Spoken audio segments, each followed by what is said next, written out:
Look at these photos. A city in ruins. All this destruction probably makes you angry, doesn't it? You look at this and you probably hate Israel and think the IDF is a bunch of war criminals. You want to go to a rally and protest, don't you? Scream for the sake of the poor civilians of Gaza. Well, go ahead and do that, but please know that this is not Gaza. All of these pictures are from Iraq. This is what happened when the Allied forces fought ISIS. Tell me, did you protest back then? Did you go around holding a Free Mosul sign? Did you see a soldier coming back home and you called him a war criminal? Probably not. But why?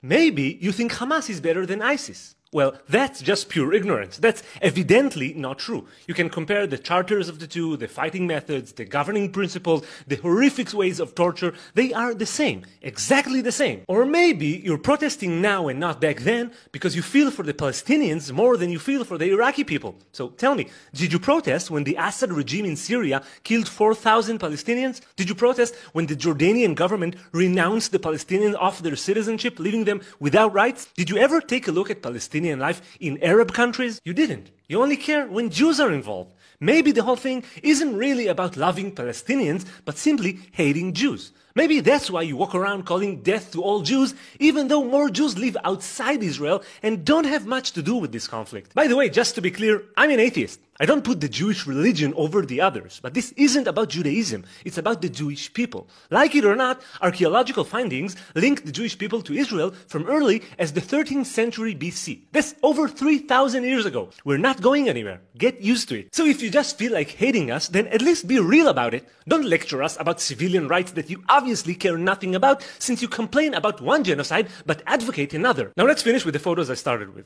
I don't want you to think that I'm using whataboutism to justify innocent death. This destruction is horrible, but unfortunately, sometimes it's inevitable. When your enemy does everything in his power to use civilians as human shields, civilian deaths are inevitable. And if you don't understand this, you need to wake up. You have to understand who we're fighting here. You got to finally realize that Hamas has a huge incentive to put the civilians of Gaza at risk and even kill them by itself, as it does all the time. Now, I've served in the IDF for 4.5 years. I know the IDF code of ethics, and I know what happens to those who break it. They are in prison. I guarantee you that the IDF does everything in its power to avoid civilian death, even if it means aborting the mission. But don't take my word for it. Take the word of Richard Kemp, a colonel in the British Army who commanded the British forces in Afghanistan. He completed 14 rounds of fighting around the world, an absolute expert in fighting terror. Listen to what he has to say. Based on my experience and my observations, the IDF does more to safeguard the rights of civilians in a combat zone than any other army in the history of warfare.